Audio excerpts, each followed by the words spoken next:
Live at 5 on Jake and Ben. It's brought to you by Trajan Wealth. Call Trajan today, your local trusted financial fiduciary. Call 1-855-TRAJAN1 or visit their website at TrajanWealth.com.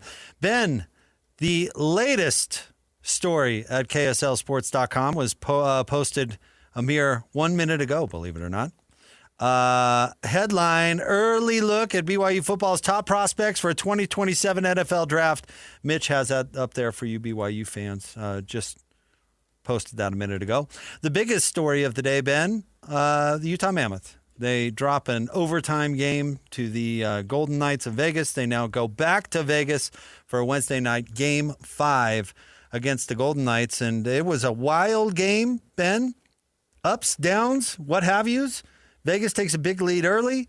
The Mammoth comes storming back and then just gave way a little bit in overtime. Where do you fall on this? Is this I don't want to say inspiring. That's the wrong word. Are you glass half full or glass half empty on this performance last night from the Mammoth? Because I think there are two ways to look at it. There's the team that came out totally flat, fell behind 3-0 at home, then didn't show up in overtime. I didn't feel like. Now it almost went to double OT, so clearly the defense was doing something right and Veg was doing something right, but didn't find a way to get the win. And those are bad. Ideally, that's where you would like to be, maybe have a little bit of advantage. You're playing at altitude. Maybe the other team's tired. You've been sleeping in your own bed. You should feel better about that, et cetera, et cetera. And then you come out. You should be juiced to be playing at home. They didn't do either of those things. Fell behind 3-0 and lost the game ultimately. On the other hand, this is clearly a team that has great resolve because they battled back and actually briefly took a 4-3 lead. Can I say neither? Okay. I think that this series is obviously fairly evenly matched. I mean, it's been competitive. Every game has been competitive. I wouldn't expect Game 5 to be any different.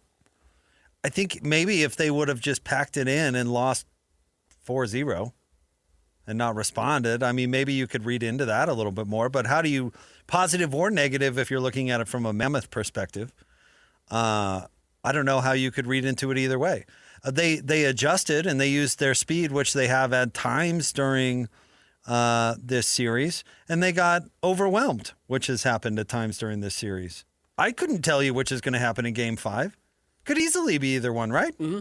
Oh, it could be 4-2. It could be 5-1. It could be double overtime. I mean, if you really want to, really want to project onto the team things that, I don't know, you could say their overtime performance was because they expended so much energy battling back from 4-0, they just simply ran out of gas. Yeah. I don't know. Yeah. Or did the puck bounce the wrong way? Yep. I mean, one of the goals last night, it was because the puck stood up on its end, right? Uh-huh.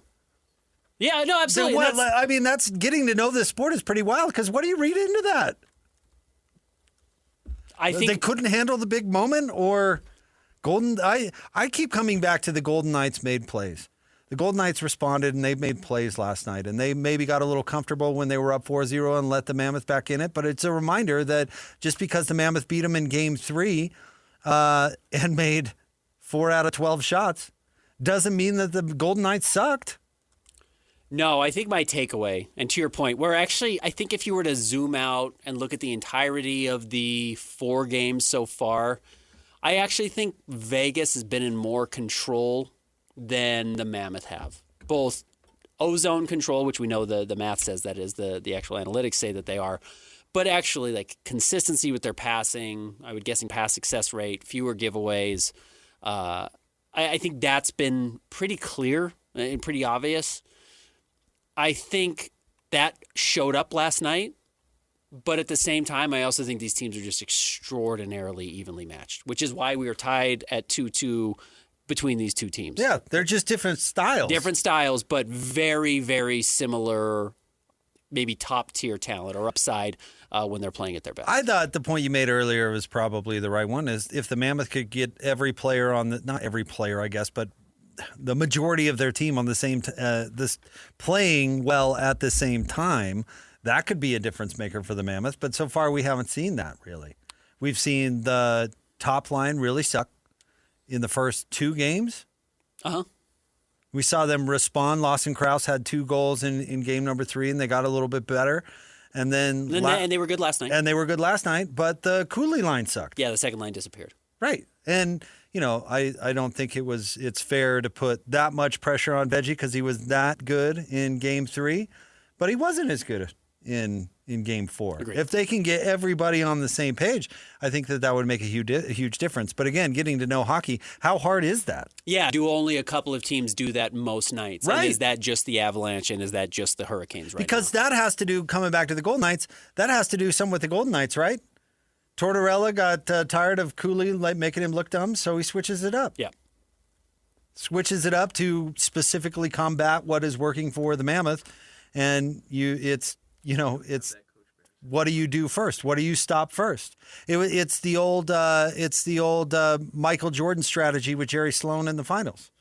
Do you double Jordan and make somebody else beat you, or do you try to have Brian Russell guard Jordan straight up so you can take the rest of the team out? I mean, it's strange how those little lessons apply to every sport, but what does the other team take away from you, and how do you respond? One of the takeaways has been the play of JJ Peterka, who has not played particularly well. And then Coach Bear today, Cole Bagley has the audio up on his Twitter account if you want to hear it. But basically he said that JJ Peterka is not playing well enough, and that's why he did not play in overtime.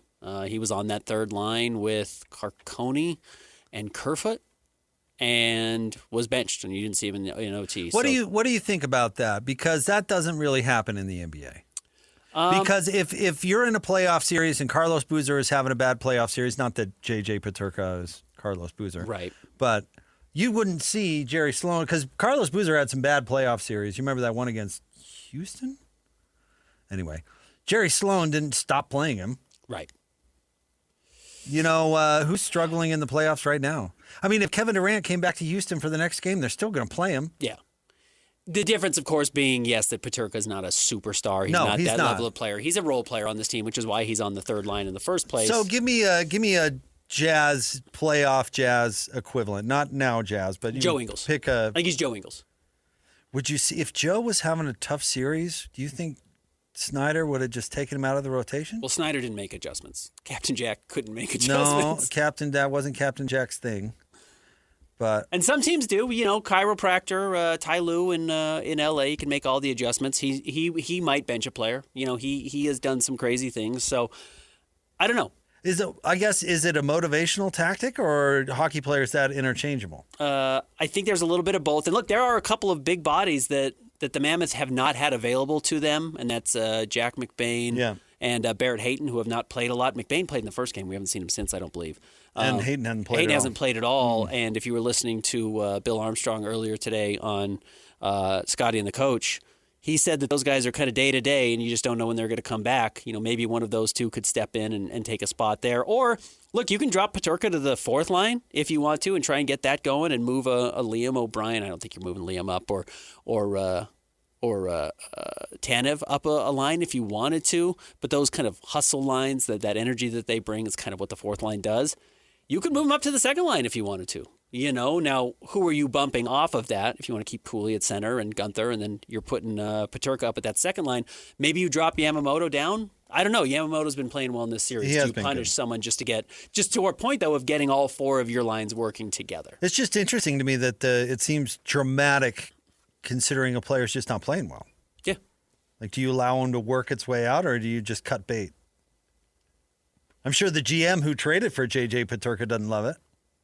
This has not been a good trade. This trade so far has not worked out to this level. And again, it's one season, and these guys have long-term contracts, and I believe the Mammoth had just signed him to an extension when they traded for him. So he's going to be around for a while unless they trade him and move off of him, but they'd probably be taking it a loss at this point because Josh Doan has turned into a pretty good player with the Sabres. And Kesselring didn't do much this year. But, yeah, that would be a tough pill to swallow, but you got him exactly to do some of the things that he's not done. Probably not a good sign that his team got a lot better as soon as they moved off him. Yeah. The Sabres got a lot better. Yeah. Best team in the East. Yeah. They were almost the worst team in the East last year. And he still produced this year. He had 47 points. He had a positive plus-minus. But that's what I'm saying. There are the numbers that are in the right spot. He's a good player. So why don't you be patient? Where's the line? Do you be patient that he comes around, or do you make a move? That's what I'm saying. It feels dramatic, and not that they're cutting the guy, but not benching a guy. Yeah, but the entire overtime is a big deal. You're fighting with one hand tied behind your back because you're just playing with fewer players. So is this a case where, like, if it were Cooley going through it, he'd be given plenty of latitude to work through his whatever's going on? And this is just Peterka, who's been downgraded from a value standpoint. Yeah, who cares? I don't think he's that valuable. You're not going to bench. Now, guys go on cold streaks. If Gunther's not playing particularly well, you might say, let's drop him to the third line and just see if he can get some different opportunities or get more pucks his way or go against a different, defensive lineup or a different line that he's going up against, and maybe he can have success there. Peterka, conceivably, honestly, should be a second line guy.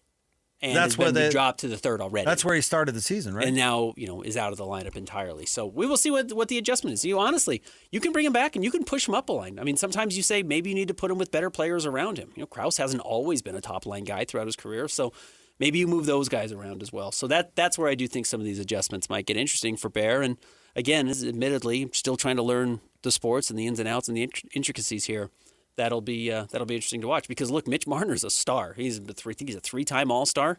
He got bumped off the first line for the second line by Tortorella in Vegas, and I don't know if that's why they won, but the top line played very well. Made a difference. He played better. He finally recorded a point for the first time in this series, and they got a win with very slim margins. And maybe that's where we need to back out a little bit on JJ Peterka, is that, yes, while he got benched, which feels very egregious, we're talking about just trying to find the very slightest edge. And if Coach Bear thought Peterka's not quite giving us that edge, that's a little bit, then this is from the Mammoth's perspective, maybe you have to go with somebody different. Be curious to see what they do. I mean, that's what we asked the Bear when he was on the show last week, talked about adjustments in the series. And he talked about it. Some are more subtle than others, but they always exist. He has no points in this series, by the way, speaking of Peterka. And he has a negative plus-minus in all 4 of his appearances. So he's already not playing a ton. His time on the ice is around 13, 11 minutes. It's not huge, and he's not producing a whole lot. He also only has 1 block on the series, and he only has six hits. So as far as being felt, it's not out there. You're not seeing it a whole lot. Send him down to Tucson. Bring somebody else up. Where's Daniil Boot? I think he's with the team, actually. I don't think Daniil's going to make his playoff debut. Hey, Vegas called a couple guys up. Yeah, I don't think they played. But you get him in the... No, I'm somewhat kidding about that. Are they even still playing in Tucson? There's no way. No, I don't think so. No, I think that's long over, right? I don't know. Maybe the playoffs are still going on. Christian, get on that. AHL playoffs. They're probably going on. I talked to Adrian Denny on Friday, and he talked about how Gunther didn't stick with the team late because he had to go back to the playoffs his rookie season. But that was regular season. That was regular season, and they didn't make the playoffs. Yeah, that's what I'm saying. Yeah. Anyways. So, no, I'm curious. And you know what? I don't think you watched last night's game if you're a Mammoth fan and felt bad about it. You didn't like the outcome, and you didn't like the start, but the fact that they battled back, I think, does show some real growth because I think more often than not they've been on the opposite end of that, or when they've been on the beginning of a bad game, they just never bounced back. They never showed up. They certainly showed up last night. They just didn't play to their best. All right, stay tuned. We're going to talk a little fallout from the NFL draft coming up right around the corner. We'll switch gears and talk a little bit of football. Stay tuned. It's Jake and Ben on a Tuesday, 97.5, the KSL Sports Zone. This is Jake Scott and Ben Anderson. Now, every day from 2 to 6 on 97.5, the KSL Sports Zone.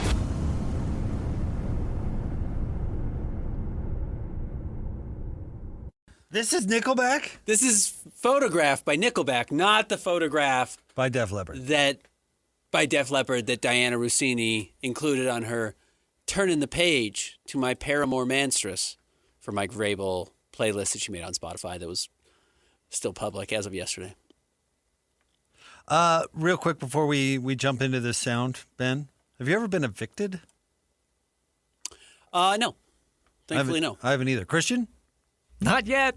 I've moved out of a lot of places. I've moved a ton of times in my life. Way too many. But never been evicted Never or been kicked out. Never been evicted by the cops? No. A Massachusetts woman was being evicted, and the cops were there. You know what she did? Unleashed a swarm of bees on them. Oh, okay. Yeah, always the right answer. Bees. Yeah, she's just apparently a bee person. When in doubt. And said, all right, you want to evict me? Well, I'm going to let loose all these bees. Well, don't attack the police ever. And, bees or otherwise. But interesting. Rory Susan Woods was found guilty on 4 counts of simple assault and battery, along with 2 counts of reckless assault tied to the incident. Several deputies and sheriff's staff suffered numerous stings, including one who was stung in the face and head. Oh. One employee was taken to the hospital. The incident also resulted in the deaths of thousands of bees. She was It's sentenced. the real crime. She was sentenced to 6 months in jail. Yeah. The bees, you got to save the bees. Hope you've got your pollinators out trying to get the bees back. But yeah, don't attack the police. Gal, I got to tell you, it might have been satisfying to unleash a swarm of bees on people trying to evict you, even if they are police officers, but it can't be worth 6 months in jail, no? Not even close. I mean, I guess she'll have a roof over her head for 6 months. It's funny. But no, that's a horrendous idea. I'm going to start unleashing swarms of bees on people. You ever see the movie Candyman, the horror movie? No. Candyman. You say it in the mirror and he shows up behind you and kills you in the projects in Chicago. Tony Todd, rest in peace, died last year. He plays Candyman and he has bees all over his face and they're real bees. He negotiated into his contract for every bee sting he gets, he got $1,000. So he's actually cheering for bee stings. He wanted stings. Wow. So he would probably irritate them to get the stings. How many stings are you willing to take for $1,000 each? I've never even thought about it. Like at some point they kill you, right? We've seen my girl wear his glasses. He Well, can't see without his glasses. He might have And just... where is his glasses? He can't see without his glasses. Maybe he That was kid got just stung to death. allergic. He was particularly allergic. That's like his whole thing, right? He's got a bad immune system. Well, Tony like Todd, if you're allergic, Candyman, he's great. if you're allergic, like one sting can kill you. Sure, but I'm not, and you're not, I don't think. So yeah, I don't think 5 or 10 stings is going to kill me. Christian, give me a sting number. How many stings you taking? At my producer salary. Dude, Boy, let me tell you. That's a lot of stings. I'd take 20 stings for 20 grand. Oh, I'm talking 200 or 300 stings, bare minimum. No, that would kill you. You think 300 bee stings kills you? Yes. How many bee stings will kill you? Let me look this up. I'd probably put the max at 20. For an average me to non-allergic take. adult, this is amazing news for us. We're all in great shape. For an average non-allergic adult, approximately 1,000 to 1,500 bee stings become fatal. So you're talking a mill. You're talking a cool mill before you're dying from bee stings. I'm taking 800 bee stings for 800 grand. What's the Paying off the house, what's setting the up an education fund. what's the fallout though? A little Like- puffiness. The recovery where they're pulling out the stingers and stuff sounds. $800,000. Do I need it that bad? Christian, does it change your perspective? I can't take pain, man. No, you can't take a bee sting. I could take 1 or 20. I don't know if I can do 800. I think after the first 300, it doesn't hurt that bad anymore. I'd probably rather. And then the money looks so good stacking up in front of you. I'd probably rather get stung by a bee than a jellyfish. You ever gone stung I've by? not. I've never been stung by a jellyfish. And the way they fix it, right? Don't they? Yeah, I don't know. That's an old wives' tale. Honestly, They don't do that with bee stings. I've been stung by a jellyfish in the face. I've had jellyfish wrapped around threaded through my life jacket, just giving me welts. It's pretty awful. If you do get stung by a jellyfish, don't do that. Believe it or not, meat tenderizer is your jam. Okay. It also works on bee stings, by the way. Oh, okay. Good to know. But just that you buy it at a store, you wouldn't think like a meat tenderizing. You know what I'm talking about? That like powder works like not a the hammer. Not the hammer. No, you don't hammer your bee sting. You put So feel better. You Hold put still. the shake. You shake the meat tenderizer on there. When was the last time you got stung by a bee? It's been a while, yeah. Oh, I haven't been stung by a bee in a long time. Years. Christian, you? I don't know if I. Yeah. The one summer I worked as a lifeguard, yeah. You're never going back. Not for $1,000. I'd think about it. Yeah, 300 grand for a couple of bee stings. 300, not a couple, but okay. I'm sorry. Would you rather have a bee sting or a mosquito bite? Mosquito bite. Yeah, no question. Now the itch of the mosquito bite stinks. That's the But point of the would you rather. But I've I'm not been talking bitten about. by 1,000 mosquitoes. I I've know. probably been stung by 4 bees in my But life. the bee sting is immediate, then it kind of goes away. You've got a little sore or whatever. Yeah, for- certainly the for- pinch is for real. But a mosquito bite, I'm scratching that thing for Yeah, like 2 weeks. yeah. But there is some relief in scratching a mosquito bite There that you is do not get from a bee. It makes it way worse. Yeah, it makes it worse, but it feels good while you're doing it. All right. Let's play this sound. The best stuff at 5 o'clock. We've talked some NFL drafts, specifically about the locals that were drafted, but what about the locals that were impacted? Yeah. And I actually feel bad for this particular local, but let's set it up with the sound. Here is Adam Schefter, ESPN's NFL insider. Lord knows what he's doing for information. Getting stung by bees. I probably takes a different tack than Diana, but he gets to the bottom of it. Here's Adam talking about Tyler Allgeier, the newest Arizona Cardinal. My draft loser, if you will call him that, would be the Cardinals running back, Tyler Allgeier.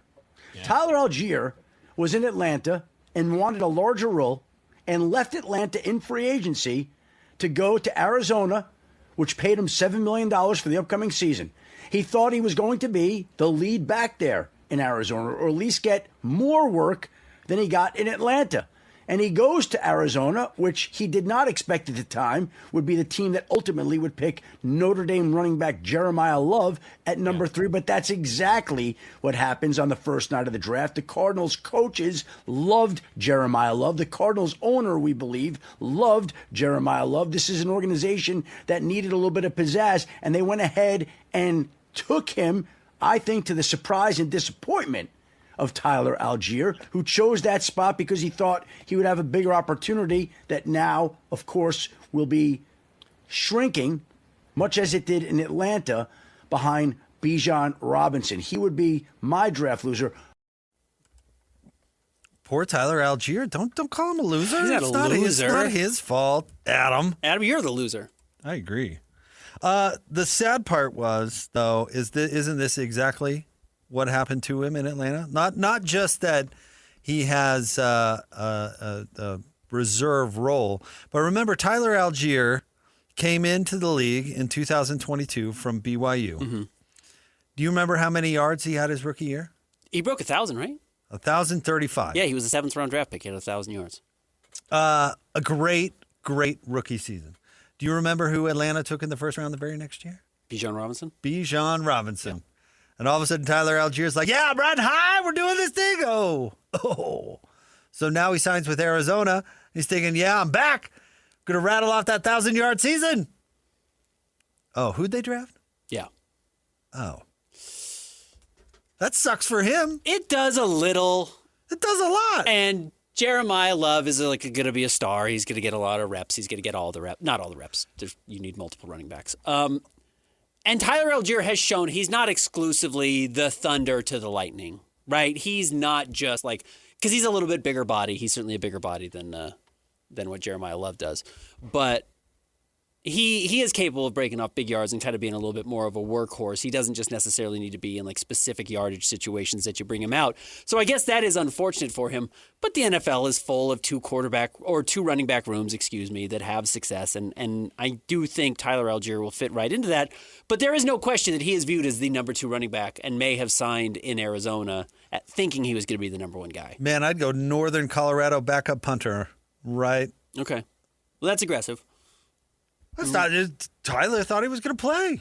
This is a funny thing because this happens a lot. This is a real conversation, and I don't want to circle back to the NBA every time, but there's a push by some people that think that the draft should happen after free agency because you go and you do free agency and then you draft your player after who's not going to, whatever guy you draft, if you then sign somebody in free agency after that, it may negate the value of the guy you just drafted. If you sign that star after. The Jazz draft Chris Humphries and go get Carlos Boozer.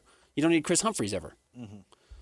Well, the NFL does do it the right way. They have their free agency before this. Tyler Allgeier does sign with the Cardinals, and then they draft Bijan Robinson over. So honestly, my thought here is, who the loser is? The Cardinals general manager who spent $7 million on Tyler Allgeier not needing him at that spot. Go get a cheap guy. $7 million isn't exactly, the most money. The NFL salary cap has exploded. It's a lot for a running back. But $7 million is a lot. Yeah, it's not that you couldn't use that anywhere. And actually, maybe the most valuable thing is just that it's a roster spot that you could have found saving some money there with a backup and then using that money elsewhere to improve your team, which, by the way, remember, they don't have a quarterback or an offensive line at all. So that's where they could really maybe use some of that money versus just saying, well, we're going to run our running backs into a brick wall. Who did they sign? Tyler Allgeier. No, the quarterback.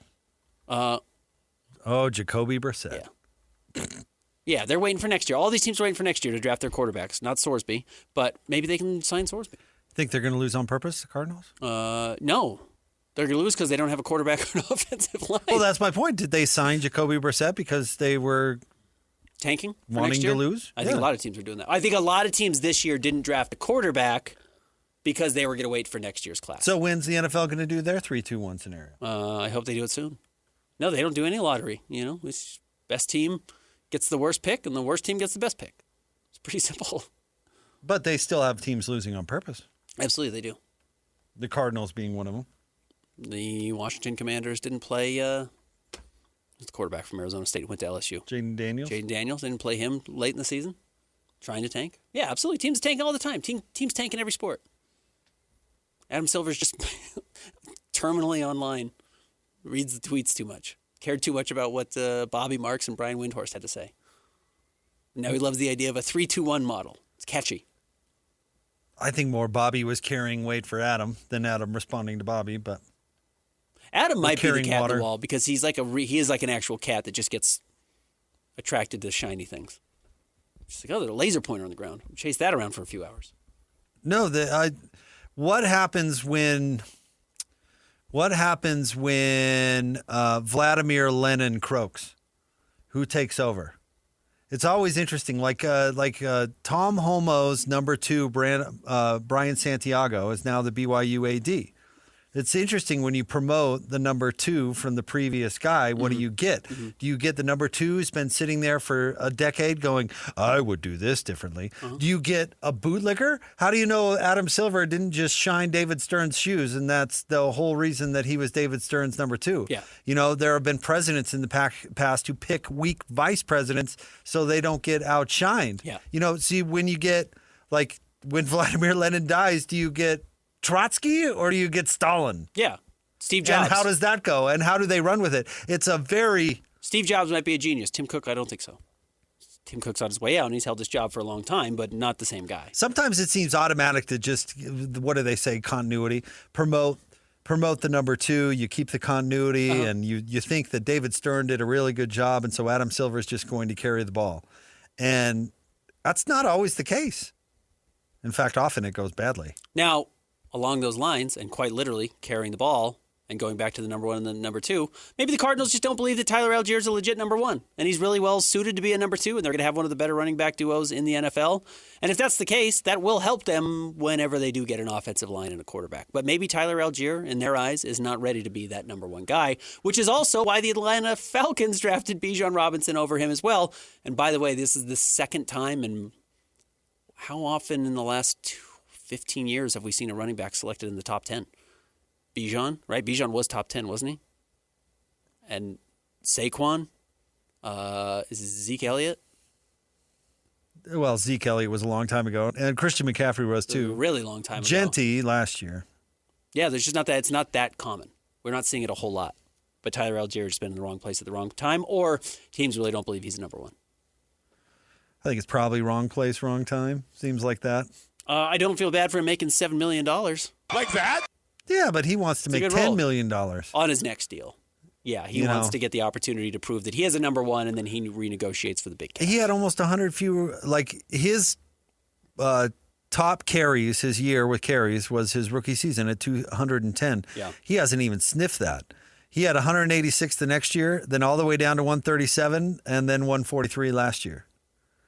I mean, he'll tell you that he's not going to get that $10 million contract in that few carries. He has gotten, and I would be lying if I was saying I followed the Atlanta Falcons running back situation all that closely. He did up his touchdowns to 8 last year, meaning I wonder if he's getting more goal line opportunities. Though again, I think those are all going to Jeremiah Love. You don't draft a guy number 3 overall and then forget to use him in the red zone.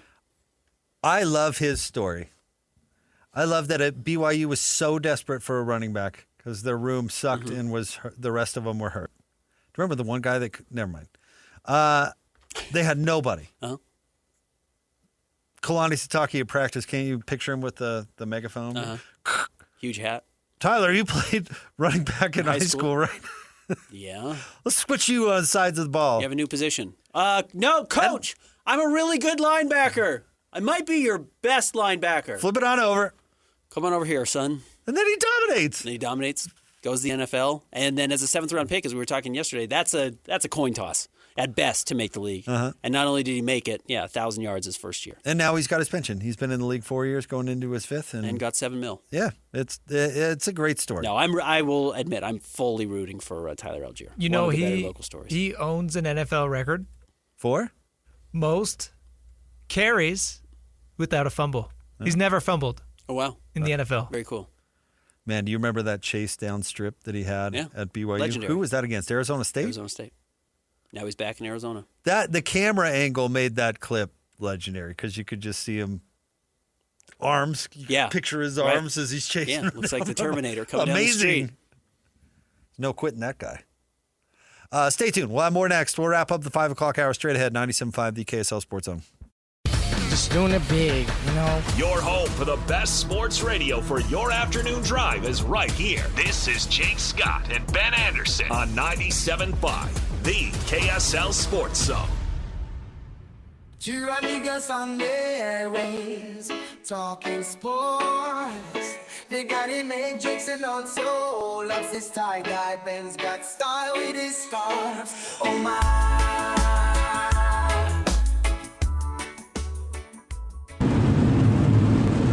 For the band recommendations from Jake and Ben's show today, I say reach out and get the Disco Drippers back together.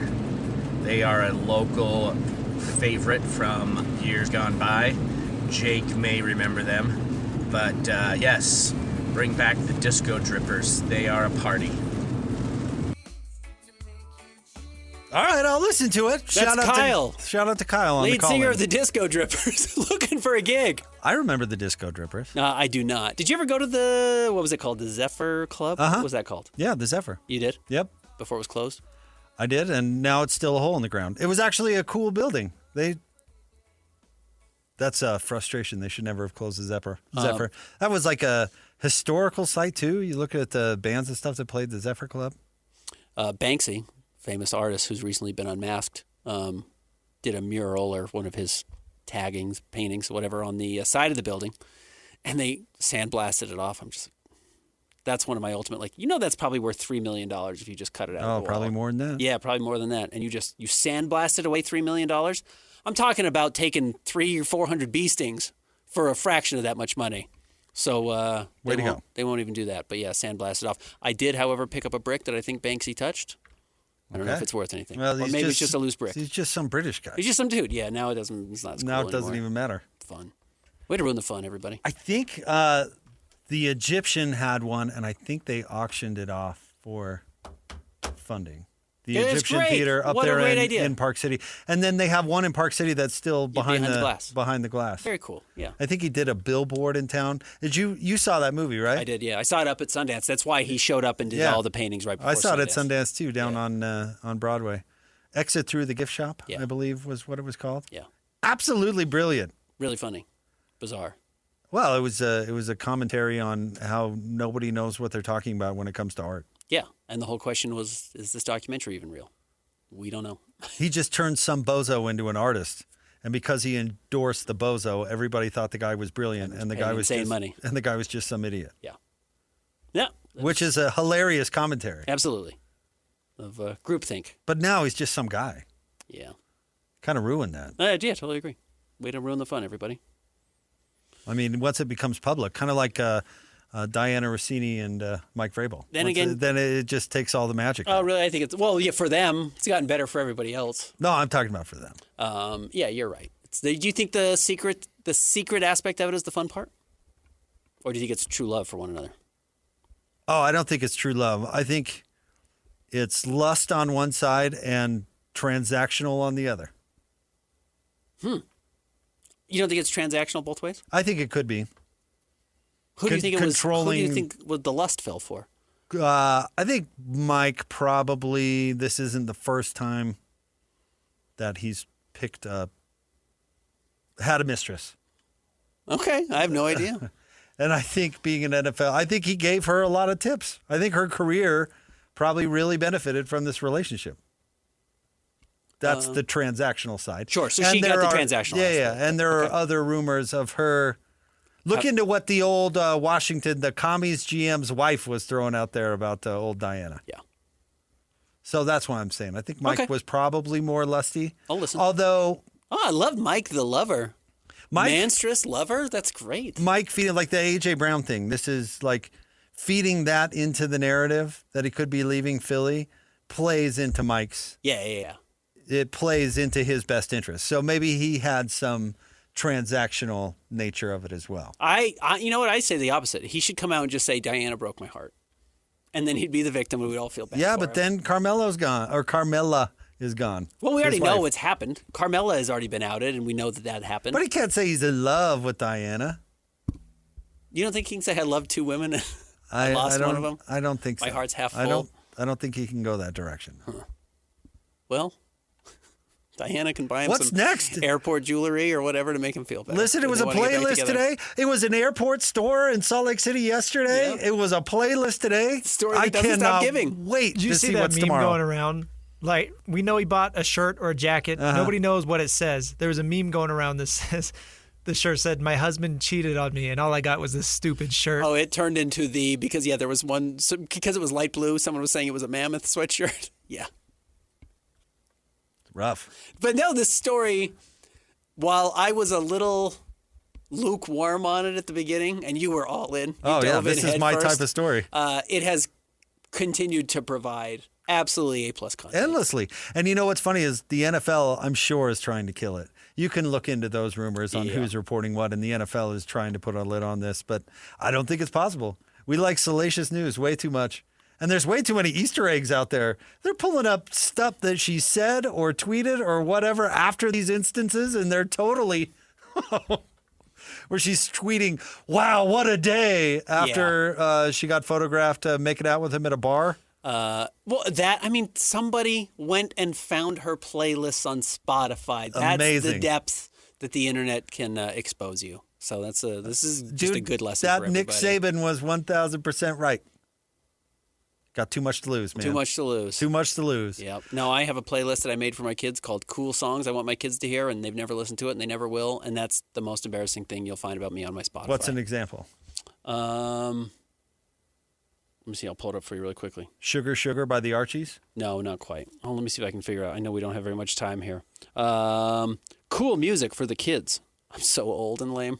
Time of the Season by the Zombies. Hurdy Gurdy Man by Donovan. Crimson and Clover by Tommy James. I'm going to give this to you, Christian. You don't know any of these Dude, songs I either. love Crimson and Clover. That's a good spot by you. That's a great tune. On the Road Again by Canned Heat. Do you know Canned Heat, Christian? I know that song. Yeah, you know But that song. there's no way your kids like any of that. No. Not a chance. All right, stay tuned. Blackwater by the Doobie Brothers. That's a good song, That's a too. song. More next. 97.5, the KSL Sports Zone.